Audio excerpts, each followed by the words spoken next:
What kind of lifestyle habits does the AHA promote? Specifically, I would say the biggest ones are healthy eating.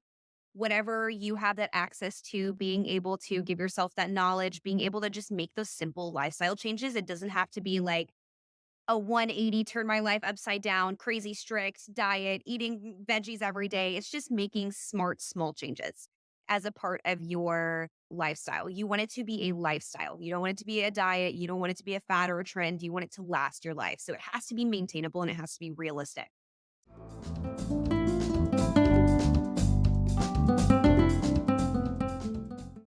Hi, everyone, and welcome to this edition of Spotlight Houston.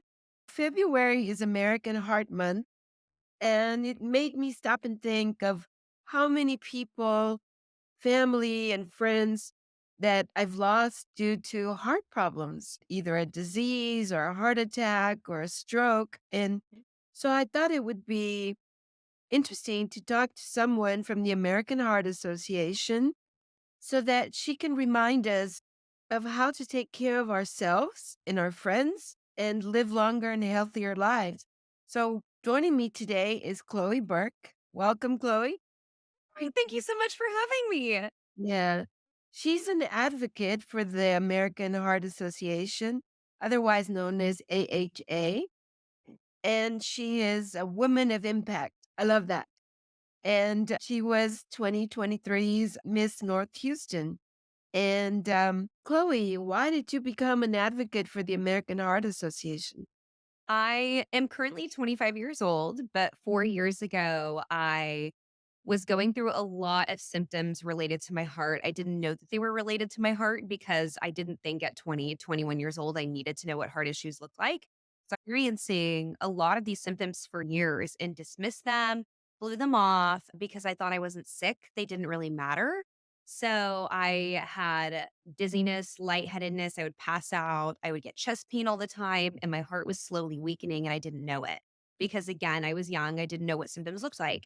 And then one day when I was a collegiate cheerleader at the University of Houston, I had a cardiac event on a football field. And this kind of sparked a bigger movement in trying to find a diagnosis. And I had a year of medical testing, including 12 different heart surgeries, trying to figure out what was wrong with me. And then I finally got diagnosed with a really rare congenital heart defect, where my main artery that gives my body and my blood oxygen was inside of my heart instead of on top of my heart like it should be. Wow. Yeah, so anytime my heart would pump any blood or oxygen, that artery would get restricted. So my brain and my body wasn't getting any blood and oxygen, and that artery was weakening. So I was told if I wanted to live another 2 to 3 years, that I had to have emergency open heart surgery in Stanford, California. Not here in Houston. No, you would think being in one of the biggest medical capitals in our country Right. that I would find an answer. And I did find an answer, but the surgery I needed was so rare because my heart condition was so rare that no doctors wanted to touch me. They were too afraid the surgery was going to be too risky on someone so young. And Stanford is the only place in the country that specializes in that specific surgery. And so that's where I went and they saved my life. That's interesting. I'm glad they did. I'm glad they did. But it's interesting that they couldn't figure out what was wrong with you. Yeah, I was having symptoms, but they weren't traditional symptoms. And I didn't have any familial history. So my specific congenital heart defect wasn't genetic. It was just a random thing I ended up being born with. And because it was rare, I think one thing a lot of people may not realize is we don't have all the answers to heart health figured out. There are still so many Hmm. things in our medical community that we're still trying to find answers and different diagnoses and different surgeries for. And my heart defect happened to be one of them. Yeah. Yeah. I find it interesting because even before babies are born, a lot of doctors can figure out that there's something wrong with the heart. Or even newborn babies, it's, oh, we've got to do something because there's something wrong with the heart. And they'll do surgeries. I'm surprised that they couldn't figure that out on you. Me too. It just happened to be my plan, I guess. Yeah, yeah, yeah, yeah. Not too long ago was the Go Red for Women Day, February 2nd. And what kind of events happened that day? That is a national day where we try to get everyone to wear red just to symbolize support for women's health. So there's several different things that happen. People can wear red, and the Go Red for Women movement in the American Heart Association is actually a year-long thing. They have so many different events where they're continuously trying to raise money because women and heart disease is hand in hand the leading cause of death for men and women. But for women specifically, women tend to get undiagnosed the same way I did. So there's a lot of fundraising events. There's AHA fashion shows at Elizabeth Anthony, which is really fun. There's a lot of social events, lunches, brunches, where you can just be in this community of people who have been impacted in very similar ways and understand the true depth of heart disease and heart defects and how important it is to bring awareness to that. And also fundraise for that life-saving medical research to continue to find more of those future answers. Are women less likely to go see a doctor for a heart problem, or are they just underdiagnosed? Absolutely. It's statistically proven that women are less likely to go to a doctor. They're so busy, oftentimes being the caretaker of everyone else around them. Whether And they're working, they're so used to just being the one that manages and is always giving to everyone else that it's super easy to just accidentally dismiss yourself or say, you know what, I'll get to it. I'll get to it. Everything else is happening right now. It's really hard to take that time and stop. And that's what I did with myself. I knew my heart symptoms were worsening as I was experiencing them, but I was so busy trying to manage everything else around me that I dismissed the severity of my own symptoms, and it almost cost me my life. Yeah, I think as women, we don't think that we have any heart issues and until it's too late. Until it's too late. Right. Yeah. Especially being as young as you, not thinking that was an issue, Yeah. you And I know? remember having this pivotal realization that should have been common sense, but it wasn't until I was really faced head to head with heart issues where I was like, wow, I never prepared myself for this. I never expected it. Well, of course, Chloe, no one ever expects to have heart issues. No one ever Right, expects to have a cardiac events. And I right, think a lot of people don't prioritize that until it is too late because they just don't think it's something they need to do. But what's mhm, crazy is that heart disease is the leading cause of death in our country, but it's also the most preventable.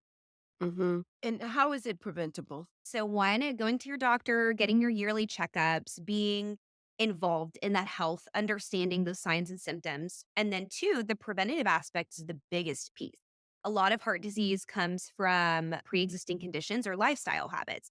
So, by eating healthy, exercising, reducing your stress, that's one of the biggest ones for women specifically, is reducing that stress, prioritizing that mental health has such a big part of cardiac events caused by stress or lifestyle habits. So, by implementing that diet, that exercise, and reducing that stress, you are definitely causing yourself a way less likely chance of having any kind of heart attack, cardiac arrest, or anything like that. Yeah. It's easy to say get rid of stress. That's easy to say, but hard to do. But it is so Really hard. fun to do. Yes. I heard that the association is gonna be celebrating, its 100th anniversary pretty soon in June. Yes. Can you tell us a little bit about the history of the organization? The organization is obviously going into its 100th year, but the way that it's evolved over time has been one of the things that I respect the most. They are so diverse and they do so much more than you may even realize that they do. Over the last 10 years specifically, they've evolved to have advocacy branches. So they do advocate to the Senate, the House, trying to create legal change for women, for different parts of healthcare that end up evolving and impacting heart health. They actually had me go to the Texas State House and Senate in February of last year of 2023 and advocate on behalf of the AHA to appropriate annual funds for CPR and AED training. Not only is it the history of the organization, they're concerned about the future of not just the organization, but of our country and ways that we can help our youth, ways that we can train people in CPR and AED training and make that accessible.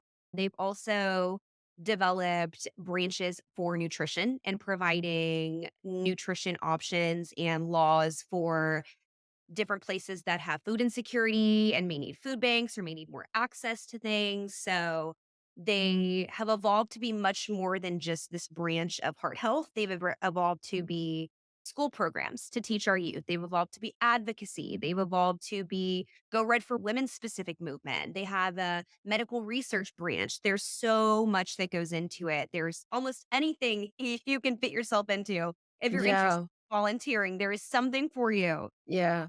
What I love is that young athletes in school are now getting checked for heart problems because a lot of them, unfortunately, have had issues, and it surprises the parents and of course, the coaches that something's happened to them out in the field.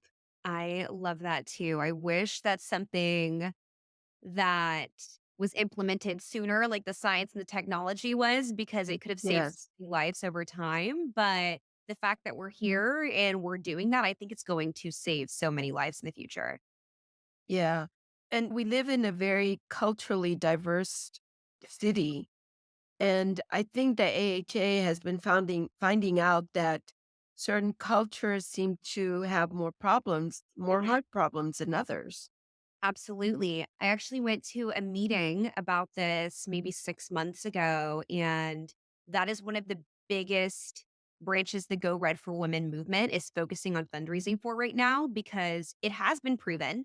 And we can't necessarily pinpoint a specific reason as to why. And that's why we're wanting to research for it more. But it has been proven that different cultures, different socioeconomic communities, different races are not getting equal access to treatment. And by not getting equal Mhm, access to treatment, they're not getting equal access to diagnoses. They're not getting equal access to urgent cares when they're having events and things like that happen. And they're also not getting access to quicker diagnoses and ways that they can help themselves over time. So we're trying mhm. more into the science behind that and figure out what specifically the AHA can do to help these different communities and these different races have an equal opportunity to get equity in healthcare. I've also heard that you inherit that problem sometimes. So maybe that's an issue as well that maybe a lot of doctors don't ask. Did any of your families or persons in your family pass away because they had a heart issue, or do they have a heart issue now?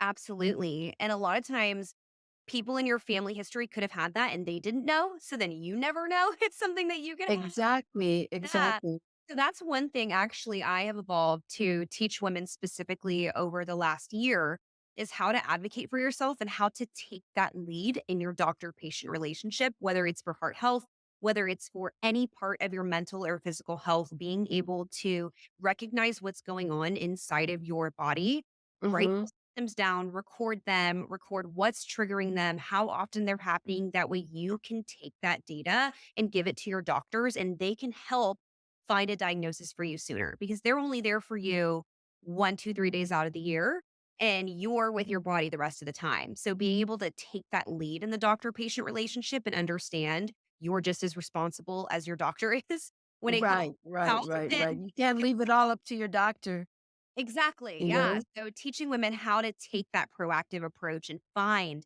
that diagnosis for themselves quicker is something I think that also will help. I've also heard that heart disease or heart problems is still the number one killer worldwide, and stroke comes in second. Is that still a fact? Yeah, so it's the leading cause of death in our country, and it's the third leading cause of death globally, which just goes to prove how crucial it is and how we should be paying such close attention to this, especially when 80% of these deaths can be prevented. Why would we not take the time to implement and teach these lifestyle habits? That way we can prevent your brother, your sister, your wife, yourself, your child from having to endure heart disease and having to go through that, possibly lose their own life to it. It's something we definitely need to be more proactive about as a culture, as a nation, and as a world. What kind of lifestyle habits does the AHA promote? Specifically, I would say the biggest ones are healthy eating. Whatever you have that access to, being able to give yourself that knowledge, being able to just make those simple lifestyle changes. It doesn't have to be like a 180 turn my life upside down, crazy strict diet, eating veggies every day. It's just making smart, small changes as a part of your lifestyle. You want it to be a lifestyle. You don't want it to be a diet. You don't want it to be a fad or a trend. You want it to last your life. So it has to be maintainable and it has to be realistic. So being able Mhm. to give yourself that balance, whatever it is, whether it's exercise, whether it's eating healthy, again, with your mental health, there has to be that balance where you still enjoy life. You're not restricting yourself from anything, but you're just making small modifications over time to your diet and your exercise so you have that healthy balance. And definitely not smoking, right? Definitely not smoking or vaping. Yes, absolutely. That is a huge. What are some of the issues or problems that we can see if a person is having a heart problem? If someone is passed out on the floor, if they've lost consciousness. Definitely. Yes, that is most likely cardiac arrest. There's a difference between a heart attack and cardiac arrest tends to go hand in hand, most often with a loss of consciousness. That's when you immediately need to call 911. Super, super time sensitive. But there's also other signs that kind of sneak up on you, and they are the chest pain in the left area, dizziness, lightheadedness, being able to express that to people. If people seem to have a sense of confusion, like they don't really know where they are, or if you ask them what year it is and they're slow to answer. With stroke, it tends to be face drooping, arm drooping, one side of the body drooping, confusion, dizziness, just noticing if something's off with someone and being able to go up to them, ask them if they're okay, ask them if they need help, ask them what they're feeling if you notice anything, and then being able to react appropriately. Are the symptoms the same for men and women? No, they are different for men and women. There are a lot of overarching symptoms. The ones that you can most commonly see do tend to be like that chest pain, that physical reaction. There's also, if you feel, especially for women, if you feel like you're having the flu, like you have the body aches, the sweats, the nausea that tends to go with potentially the flu, but then you also have that chest pain. That is something that happens in women that doesn't often happen in men. So they are different. And I think that's another reason it's sometimes easier for women to get dismissed or not Mhm. think anything's going on with them because they do show different traditional symptoms. I also heard that a lot of people have heart palpitations, but they don't know it. And you don't know it until you get to the doctor's office and he finds out if you're having them at that moment. If not, they'll never know. Yeah. Right?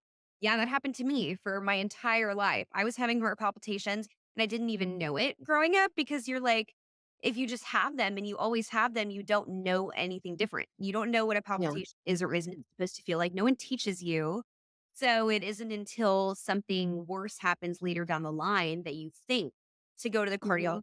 Someone says, maybe you should go to the cardiologist. So does AHA give CPR classes, especially here in Houston?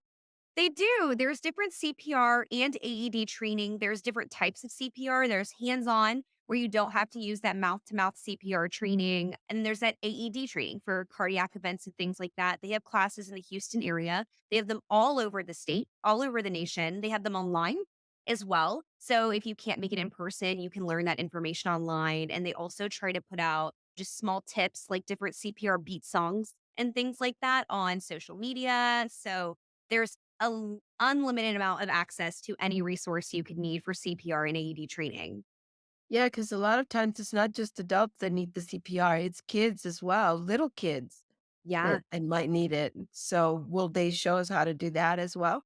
they will. Yeah. And one thing I think is so fascinating is, like I was saying earlier, one of the things that I was helping lobby for with the AHA is that they passed the bill for is requiring kids above the age of 10 and up in all Texas schools to learn that hands-on CPR and AED training. So we're teaching our youth these valuable skills. That way they can take those skills and potentially go home and teach mom and dad, look what I learned today, and help encourage their parents to get that training as well. Because again, Yeah. no one ever expects to have a cardiac event. No one ever plans and No. wakes up and says, "Oh, I'm gonna have a heart attack today."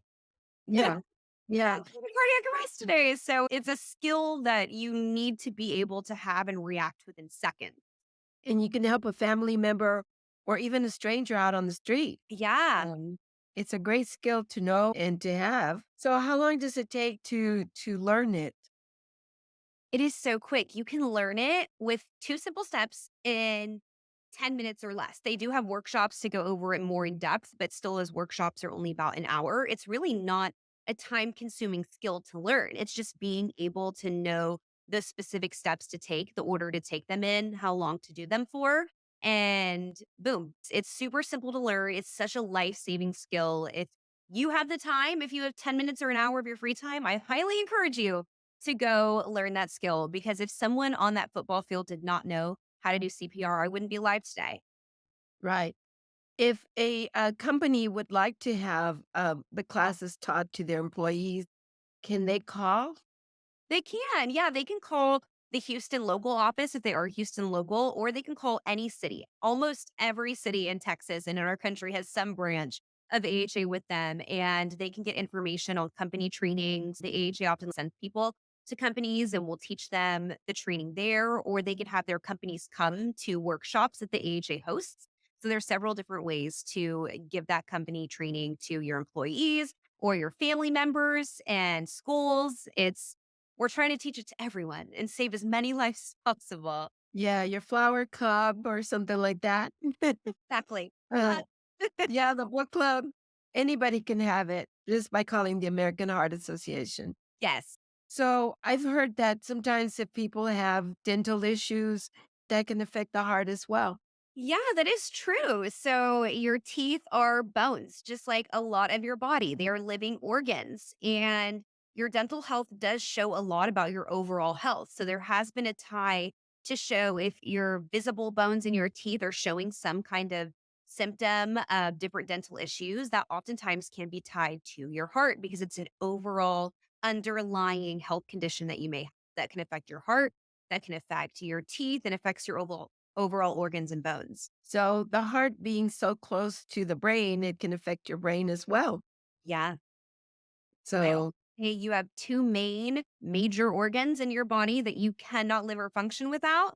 And those are your brain and your heart, your two biggest, most high functioning, important organs. So it is so important to keep those both happy and healthy. yeah, you can actually live with one kidney, but not your brain or your heart. That's your brain and your heart. That's right. So how can you become a volunteer, and what can you do as a volunteer? There are so many different options. When I first started volunteering about 4 years ago, I just looked at the AHA website. I Googled AHA Houston volunteering, and they have a page where you can put your name, your email, your phone number, and they'll reach out to you with different volunteer opportunities. And your volunteer opportunities can grow that way. My first volunteering opportunity was at the Go Red for Women Heart Gala that they do every year. And it's this big, beautiful gala with a silent auction and I was just helping people check in and handing them their badges, getting to talk to them. And it's so fascinating because it's just a big community of people who care about heart disease. They've either been through something like I have, where they've been personally affected, or they've lost a loved one. So being able to be around those people who sense that same pain and importance behind the cause is something that brought me a lot of internal validation and closure for a lot of the pain that I had endured. So I think that volunteering for the AHA can help in so many other ways than just a few hours of doing good. It can help you if you have that tie personally. So you can email the AHA, just look up whatever local office is close to you and send them an email with your information, and they'll get back to you and find some place to stick you in. There's so many opportunities you can go into. It's Yeah. too long the list. And look at you now, you're an advocate.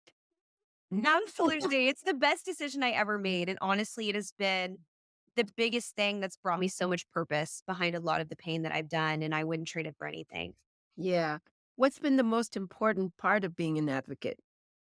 Understanding that when you're advocating, it's not about yourself, it's about the cause and the change that you can create. You're advocating for something so much bigger than yourself, but your story has importance. And for a long time, I didn't feel comfortable sharing my story because I didn't want to make it about me. And I thought so many other people go through so many worse things than what I had to go through. I belittled my own situation, but I've actually been able to advocate to students and I've been able to advocate to the Texas Senate. I've been able to advocate to pageants and title holders and people. And my story has helped inspire other people to advocate. So you never know how your story can actually help inspire other people to take that same step towards change.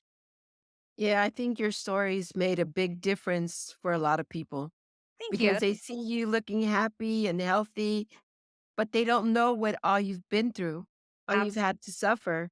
Yeah. Yeah, and so they have somebody they can connect to, that they can talk to, and, you're a great example of being out there and helping other people and knowing how that feels. Thank you for saying that. That is very kind. And it just reiterates a big part of the reason why I do this. And it is one of the best things I've been able to use to really fuel purpose in my day to day life and the greater overall change that I've seen watching our Texas state pass bills requiring kids to learn CPR and requiring our state to put funding towards that is something that I never thought 4 years ago my story would be able to do. I never thought I'd have to have open heart surgery. I never thought I'd almost die at age Exactly. 21. So you never know what life throws at you, whether it's heart disease or something else, but being able to use that and advocate and create change bigger than yourself is something I Yeah. never regret doing. I'm sure that if people visit your website, they can find a lot of survivor stories there as well. Yeah, they have countless men, women, people young like me, older, congenital heart defect, stroke, cardiac arrest. They have so many different kinds of stories. And it's so great to be able to listen to those and find people who have lived through or have lost loved ones in similar situations and have that personal identification and feel related to and not feel so isolated sometimes the way that you can in tragedies. Yeah. I love it because you can learn a lot from somebody else's experience. Definitely, Yeah, you know, absolutely.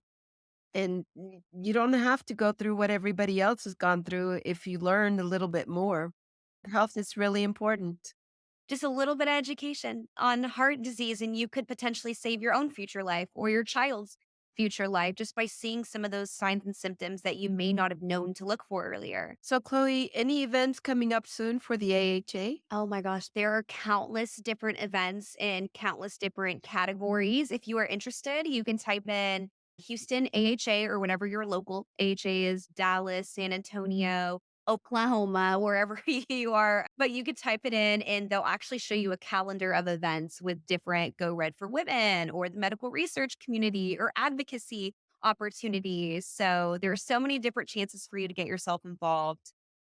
Any major events coming up for the centennial? I know it's happening in June, so maybe they don't have too much organized yet. They probably do have it organized. It's you know what? I'm gonna have to look into it. That is a really good question. I wonder if they have like an overall event. I know they have different celebrations, like different walks, different like happy hour events and things like that. So I wonder if there's like an overall event. I'm gonna look into it. We have to look in the website, your webpage to find out, right? Exactly. Yes. Just my And again, on there. yeah. And again, what's the website that we can get into? It is www. And you can get in there too if you want to be a volunteer. But also donations are important, right? Very. We are a big nonprofit, so we will take all the donations we can because they are going to go towards life saving research for so many different avenues related to heart disease. Yeah, research is important. Yeah, that heart disease is not done yet. We are still learning. We are on the brink of learning things, and we have so much more to learn. Actually, one thing I learned that I think is so fascinating the whenever you call 911 and they walk you through how to do hands on CPR, well, that was actually funded. The research for that and the conduction of getting that implemented was funded by the American Heart Association. Oh, That's wow, I just learned something new. yeah, that's just one thing that out of hundreds that they've done where your donation dollars go towards creating research and plans and things like that to happen. And we can donate through the website if you want to Yes, ma'am. and get more information, more details Yes, about it. all of it. They'll have all the information on there. Yeah, there's a lot. There's a lot in your website because I went in and looked and there's a lot to learn. Oh, it's endless.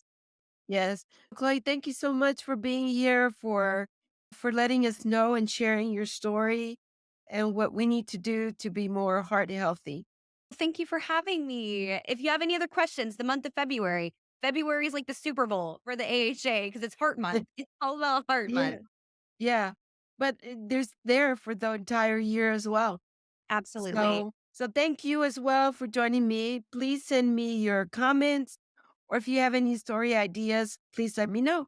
Thank you for joining us for this episode of Spotlight Houston, a production of Story Zone Media.